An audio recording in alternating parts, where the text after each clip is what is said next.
Present continuous tense. Present continuous tense. तो present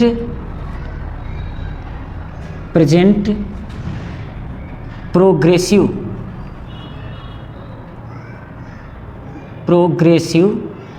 present progressive tense और present imperfect tense भी कहते हैं। Imperfect tense, present imperfect tense भी कहते हैं। प्रणाम, नमस्कार, आशीर्वाद। मैं आपका इस चैनल पर स्वागत करता हूं। आज हम लोग प्रेजेंट कंटिन्यूअस टेंस पढ़ेंगे। अगर इसके पहले प्रेजेंट इंडेफिनिट टेंस आप नहीं पढ़े हैं तो जाके देख लीजिए, बहुत ही बेहतरीन है प्रेजेंट इंडेफिनिट टेंस। आपको किताब में इकट्ठा ऐसे नहीं मिलेगा। तो प्रेजेंट कंटिन्यूअस टेंस हम दो फेज में देखेंगे। फेज फर्स्ट में हम ये देखेंगे कि जो बिल्कुल बेसिक स्तर के बच्चे हैं, हिंदी भाषी बच्चे हैं, वे कैसे पढ़ते हैं और उनको कैसे समझना चाहिए प्रेजेंट कंटिन्यूअस टेंस। दूसरा जो हम फेज पढ़ेंगे इसमें एडवांस लेवल का पढ़ेंगे, जिसमें हम जान पाएंगे कि क्यों प्रेजेंट इंडेफिनिट यही, प्रेजेंट कंटिन्यूअस यही है, और उसमें कुछ एडवर्ब ऐसे रहेंगे कि जिसके नाते वो प्रेजेंट कंटिन्यूअस में ही यूज किया जाएगा, और कुछ वर्ब ऐसे रहेंगे जो प्रेजेंट कंटिन्यूअस में नहीं लगा सकते, अगर लगाएंगे तो आप गलत माने जाएंगे। तो फेज फर्स्ट देख लो। फेज फर्स्ट में सबसे पहले हम आइडेंटिफिकेशन देखेंगे। हिंदी में देखेंगे आइडेंटिफिकेशन। आइडेंटिफिकेशन मीन्स होता है परिचय या पहचान। पहचान जानेंगे कि इसका पहचान क्या होता है हिंदी में। तो कोई वाक्य, जो वाक्य होता है ना, वाक्य या ये कहो कि मुख्य क्रिया, जो वाक्य होगा ना, उस वाक्य में जो मुख्य क्रिया होगी उसके अंत में, वाक्य के अंत में रहा है, रही है,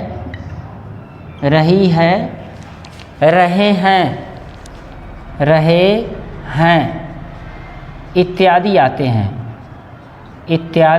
आते हैं। अगर आप इंग्लिश में बात करोगे कि इंग्लिश में आइडेंटिफिकेशन क्या है, तो एक्शन इज गोइंग ऑन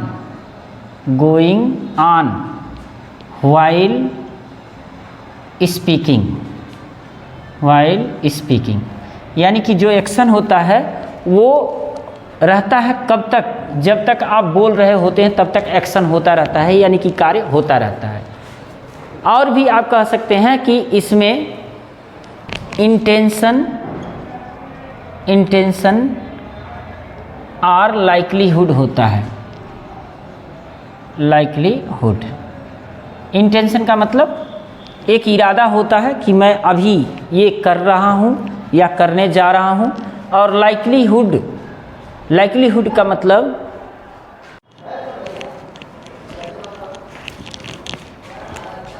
तो पहले हम लोग इसमें समझ लेते हैं कि जो वाक्य होता है ना, हिंदी में जो वाक्य होता है उसके अंत में रहा है, रही है, रहे हैं कैसे आते हैं। जैसे मान के चलो कि राम घर जा रहा है, तो अगर ये कोई पूछता कि ये प्रेजेंट कंटिन्यूअस कैसे है, तो आप बोलोगे क्योंकि जा मेन वर्ब है, जाना, और इसमें रहा है, आ रहा है, तो रहा है, रही है, रहे हैं। जैसे सीता घर जा रही है, सीता घर जा रही है, तो रही है हो गया, तो इसका मतलब कि ये भी कंटिन्यूअस है। देखो ये जो है, अगर कोई पूछता कि ये प्रेजेंट कंटिन्यूअस कैसे है, तो है इसलिए प्रेजेंट है, रहा है इसलिए रहा, रही है इसलिए कंटिन्यूअस है, और जा है इसलिए टेंस है। यानी कि जब किसी भी वर्ब में, जब किसी भी सेंटेंस में वर्ब होता है ना, वर्ब का मतलब है फाइनाइट वर्ब, जिसे हम कहेंगे मेन वर्ब। फाइनाइट वर्ब अगर रहता है तो वह वर्ब रहता है, अगर नॉन फाइनाइट से कोई लेना देना नहीं है। अब अंग्रेजी में देखो कैसे होता है, action is going on while speaking, यानी कि बोलने के दौरान ही काम हो रहा होता है। जैसे कहने का मतलब ये है कि आई एम रीडिंग ये जो व्यक्ति है जो बोल रहा है, जैसे मैं बोल रहा हूँ तो बोलने के दौरान ही मैं क्या कर रहा हूँ, पढ़ रहा हूँ, तो वो है एक्शन होता है जो स्पीकिंग के दौरान जब आप बोल रहे होते हैं तभी एक्शन होता है। जैसे शी इज जंपिंग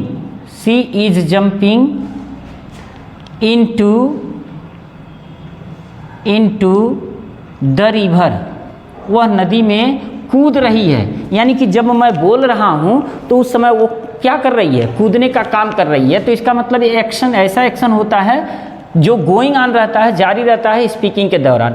इंटेंशन का इरादा, इंटेंशन मतलब इरादा है, तो इंटेंशन कैसे आता है, जैसे I am going to do a work, यानी कि मैं एक काम करने जा रहा हूँ। और लाइक्लीहुड का मतलब संभावना, जैसे ही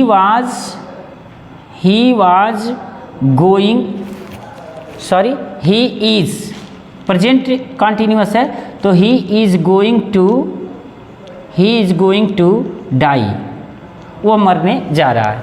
इसको अब हम थोड़ा सा डिटेल में देखते हैं कि प्रेजेंट कंटिन्यूअस का जो अफर्मेटिव सेंटेंस है उसमें हेल्पिंग वर्ब क्या लगेगा, उसका स्ट्रक्चर कैसा होगा, और इंट्रोगेटिव निगेटिव और इंट्रोगेटिव निगेटिव सेंटेंस देख लेते हैं।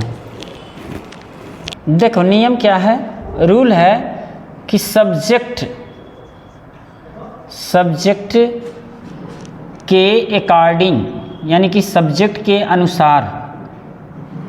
अनुसार, जैसे आई के साथ एम सिंगुलर सब्जेक्ट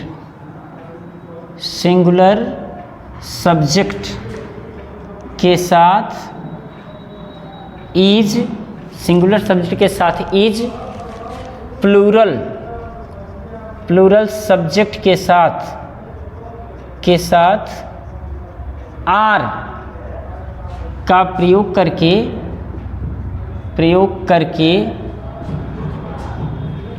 करके मेन वर्ब में आईएनजी लगाते हैं, आईएनजी लगा देते हैं।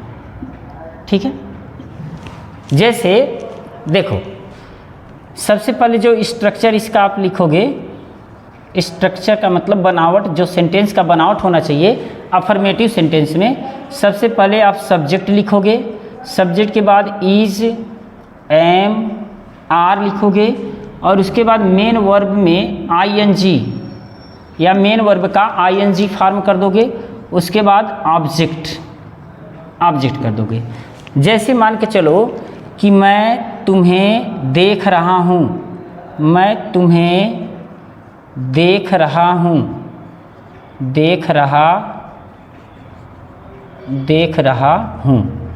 मैं तुम्हें देख रहा हूँ। अब ये हो जाएगा आई एम लुकिंग यू, देखो जो लुक होता है ना, इसमें आईएनजी फॉर्म नहीं लगता है। अब ये चीज़ जो सेकेंड फेज है, सेकेंड फेज में आपको यही बताया जाएगा। तो इसको मैं मिटा दे रहा हूँ, दूसरा सेंटेंस लिख रहा हूँ और उसमें इसका यूज कर रहा हूँ। जैसे सीता नहीं, राधा लिख दे रहे हैं, राधा अपने भाई के साथ घर जा रही है। कौन जा रही है, तो राधा, तो हो जाएगा राधा। ठीक है, सब्जेक्ट हो गया। अब इज, एम, आर में से कोई लगाना है, तो कोई का मतलब राधा सिंगुलर है, तो सिंगुलर के साथ है का अंग्रेजी इज लगेगा, तो हो जाएगा राधा इज गोइंग, क्योंकि वर्ब मेन वर्ब में आईएनजी जाना। अब उल्टा चले आते हैं, ट्रांसलेशन बन जाता है। घर का मतलब टू, कम, गो और गेट के साथ फिक्स प्रीपोजिशन टू हमेशा लगता है। तो Radha is going to house जा रही है। अब अपने भाई के साथ, तो के साथ का अंग्रेजी विथ, और अपने भाई का मतलब हो गया हर ब्रदर, अपने भाई के साथ जा रही है। अभी इसको देख लो, मैं अपना कार्य कर रहा हूँ, मैं अपना कार्य कर रहा हूँ। अब देखो मैं अपना कार्य कर रहा हूँ, कौन अपना कार्य कर रहा हूँ, तो सब्जेक्ट मिला मैं, आई, और हूँ का अंग्रेजी एम। ठीक है, उल्टा आ जाओ, करना का होता है डू, तो आईएनजी लगा दो, डूइंग। और अपना कार्य का हो गया माई वर्क, मैं अपना कार्य कर रहा हूँ। इसमें निगेटिव सेंटेंस देख लेते हैं। निगेटिव सेंटेंस, जो निगेटिव सेंटेंस होता है, निगेटिव सेंटेंस, इसका जो स्ट्रक्चर होता है, सबसे पहले सब्जेक्ट रहेगा is, am, are plus not रहेगा, और उसके बाद मेन वर्ब का इंग फॉर्म रहेगा, इंग फॉर्म। ठीक है, और उसके बाद जो रहेगा ऑब्जेक्ट।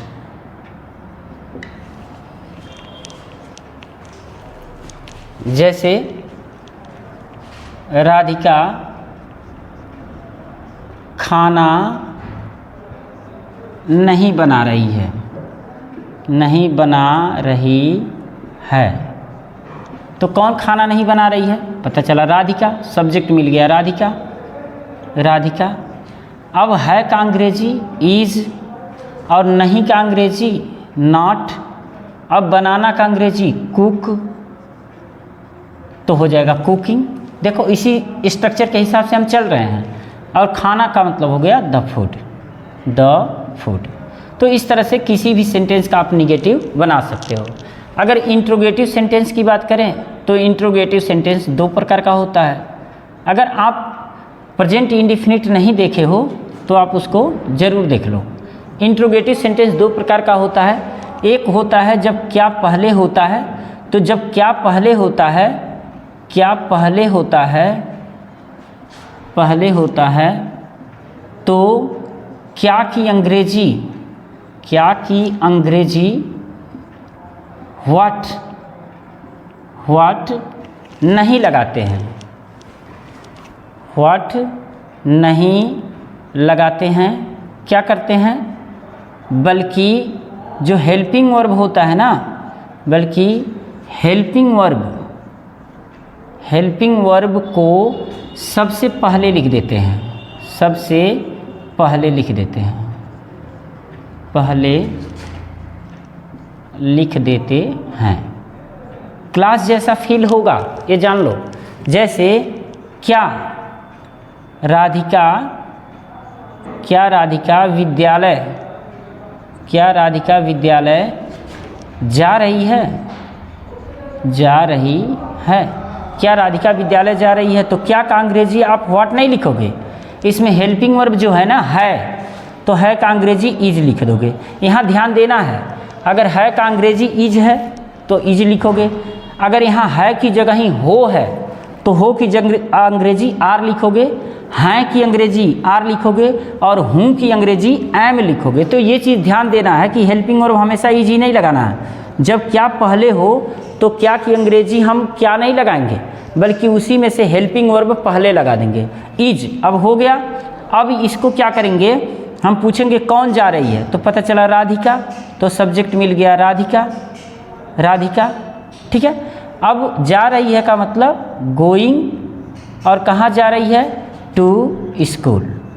ठीक है, और एक इंट्रोगेटिव सेंटेंस ऐसा आएगा जिसमें क्या बीच में होगा, या कब, कहाँ, कैसे, क्यों, कितना, किधर, इंट्रोगेटिव वर्ड, जैसे what, where, where, when, who,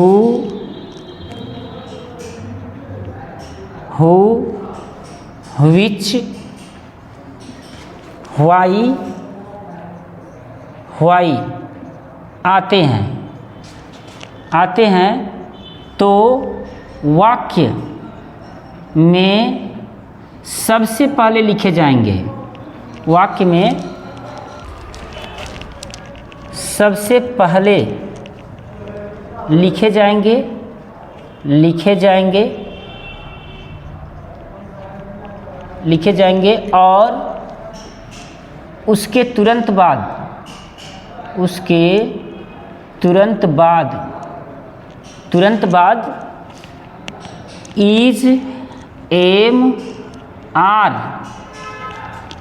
प्रयोग करेंगे और उसके बाद सब्जेक्ट प्लस मेन वर्ब में आईएनजी का प्रयोग करके ऑब्जेक्ट लिखेंगे। बात समझ में आई? अभी देखो इसका स्ट्रक्चर लिख दे रहे हैं और स्ट्रक्चर के बाद फिर हम लोग सॉल्व करते हैं। देखो इसको बोलते हैं WH types interrogative sentence. WH type interrogative sentence क्यों बोला जाता है? क्योंकि ये जो वर्ड शुरू होते हैं ना वो W से अथवा H से शुरू होते हैं, जो अभी मैंने लिखा था। अब इसमें क्या करेंगे, सबसे पहले इंट्रोगेटिव जो वर्ड रहेगा ना, इंट्रोगेटिव वर्ड उसको लिखेंगे, उसके बाद इज, एम, आर लिखेंगे और उसके बाद सब्जेक्ट लिखेंगे। सब्जेक्ट के बाद मेन वर्ब का फोर्थ फॉर्म कह लो या मेन वर्ब का इंग फॉर्म और उसके बाद ऑब्जेक्ट लिखेंगे। जैसे एग्जाम्पल देखो, जैसे वह कहाँ जा रहा है, वह कहाँ जा रहा है। तो इसका मतलब कहाँ बीच में है, या ऐसे भी लिख सकते हो तुम कब जा रहे हो, ये भी है। या सीता क्या कर रही है, अब देखो यहाँ कहाँ बीच में है, क्या बीच में है, कब बीच में है। तो इन सबों की अंग्रेजी हम सबसे पहले लिखेंगे। कब का अंग्रेजी वेयर, ठीक है। अब वेयर जैसे ही लगा दिए ना हेल्पिंग वर्ब लाओ आप, यानी कि वेयर इज। अब कौन जा रहा है तो वह यहाँ ही लिखो और जा रहा है का मतलब गोइंग। देखो ये हो गया, कितना आसान है। तुम कब जा रहे हो, यानी कि कब का अंग्रेजी आप सबसे पहले लिखो व्हेन, और व्हेन के बाद आप लिखो हो का अंग्रेजी आर। अब तुम यानी कि सब्जेक्ट यू और गोइंग मतलब जा रहे हो, तो व्हेन आर यू गोइंग। ये देखो सीता क्या कर रही है, तो क्या की अंग्रेजी सबसे पहले लिखो व्हाट। अब है का अंग्रेजी आना पड़ेगा यहाँ इज, और कौन कर रही है सीता, तो यानी कि सीता। अब कर रही है यानी कि डू माने करना, तो हो जाएगा डूइंग। जब भी मेन वर्ब लिखो तो आप आईएनजी फॉर्म जरूर लिखो। अब ये आपने क्या देखा कि जब प्रश्नवाचक शब्द कब, कहाँ, कैसे, क्यों, कितना बीच में है तो उसकी अंग्रेजी हम सबसे पहले लिखते हैं। इसी में एक इंट्रोगेटिव निगेटिव सेंटेंस देख लो, जैसे क्या सुरेश आज पढ़ने नहीं जा रहा है। क्या सुरेश आज पढ़ने नहीं जा रहा है, तो क्या पहले है ना, तो क्या की अंग्रेजी आप व्हाट नहीं लगाओगे, जो हेल्पिंग वर्ब है ना है का अंग्रेजी यानी कि इज। अब देखो सुरेश सिंगुलर है तो इज ही लगेगा, इज सुरेश। अब ये नहीं है तो आप नॉट लगा दो, इज सुरेश नॉट जा रहा का मतलब गोइंग कहाँ, टू रीड या टू स्टडी पढ़ने, और आज का मतलब टुडे। तो ये देखो ये फर्स्ट फेज में था। सेकेंड फेज में क्या है कि हम जानेंगे कि दिया गया सेंटेंस जो कंपटीशन में पूछ देता है, अगर कभी कभार पूछ देगा तो आप उसमें अटक जाओगे। तो ये सेकेंड फेज देखना बहुत ज़रूरी है। सेकेंड फेज में क्या क्या है उस चीज़ को हम बता रहे हैं।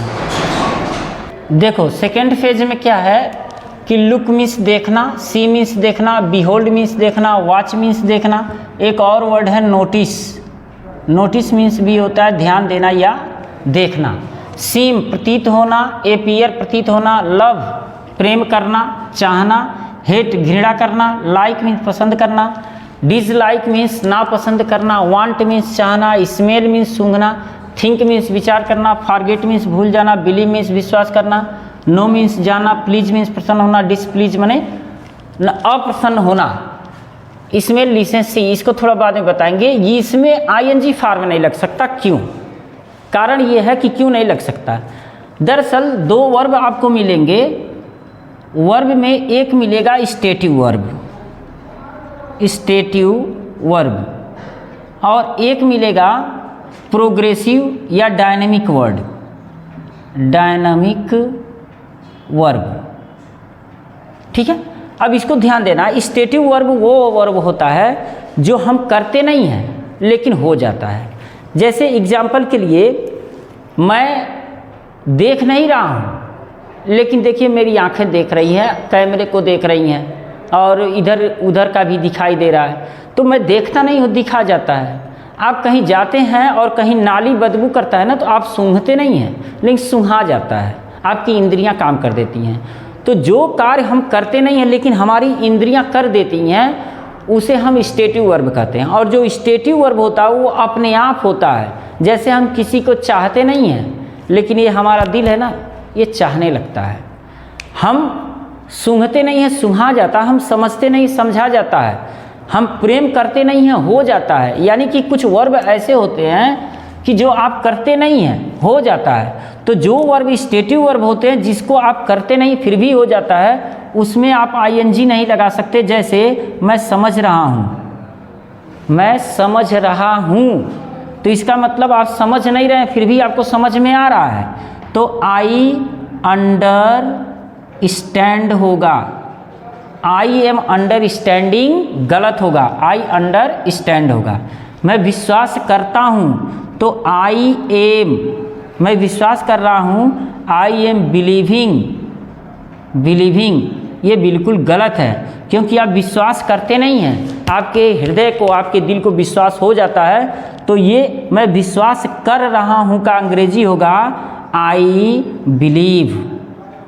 यानी कि अब ध्यान से सुनो, जो स्टेटिव वर्ब होते हैं ये बोले तो जाएंगे प्रेजेंट कंटिन्यूअस में, लेकिन इनका ट्रांसलेशन किया जाएगा प्रेजेंट इंडेफिनिट में। ये हमेशा याद रखना, प्रेजेंट इंडेफिनिट में किया जाएगा।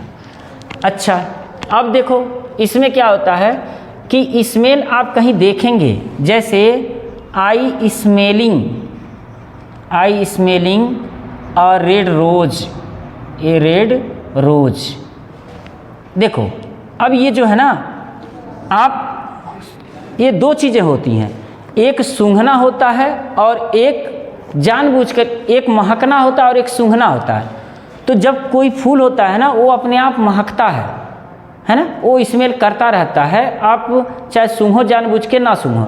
लेकिन जब आप जानबूझ के करेंगे तो यहाँ स्मेलिंग लग जाएगा, यानी कि हो जाएगा I am smelling a red rose. अच्छा, लिसन क्या होता है?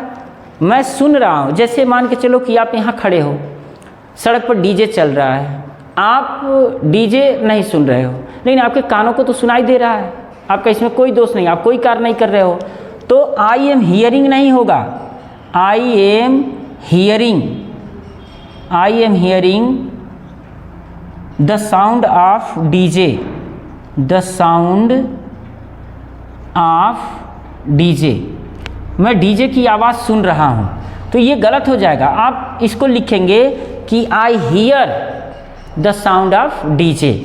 लेकिन अगर लिसन रहे यहाँ पर तो आप लिसन कर सकते हो, क्योंकि जो लिसन है ना, ये स्टेटिव वर्ब नहीं है। लोग कहते हैं लिसन टू मी, मुझे सुनो, यानी कि आओ जानबूझकर सुनो। तो जब जानबूझकर हम सुनते हैं तो लिसन होता है, और बिना जाने ही सुनाई दे देता है तो हियर होता है। तो ये चीज़ देखना, सी माने देखना के साथ साथ सी माने मिलना भी होता है। तो अगर आप कहते हैं I am seeing to meet, I am seeing to my brother, यानी कि मैं अपने भाई से मिलने जा रहा हूँ, तो आप सीइंग का प्रयोग कर सकते हो। तो ऐसे बहुत से वर्ब हैं, आप किताब पढ़िए, डिटेल में अच्छी किताबों का अध्ययन कीजिए और ज़्यादा इसके बारे में जानिए। और प्रेजेंट कंटिन्यूअस कहाँ यूज किया जा सकता है? जैसे प्रेजेंट कंटिन्यूअस वहाँ यूज किया जा सकता है जहाँ फ्यूचर एक्सप्रेसिंग वर्ड हो। फ्यूचर एक्सप्रेसिंग वर्ड का मतलब क्या है? जैसे इसको मैं मिटा के बता रहा हूँ।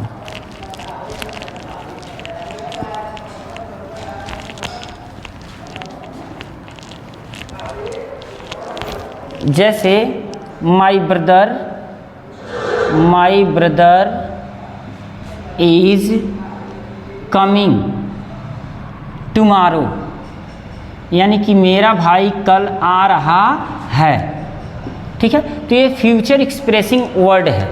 तो फ्यूचर एक्सप्रेसिंग वर्ड का मतलब द नेक्स्ट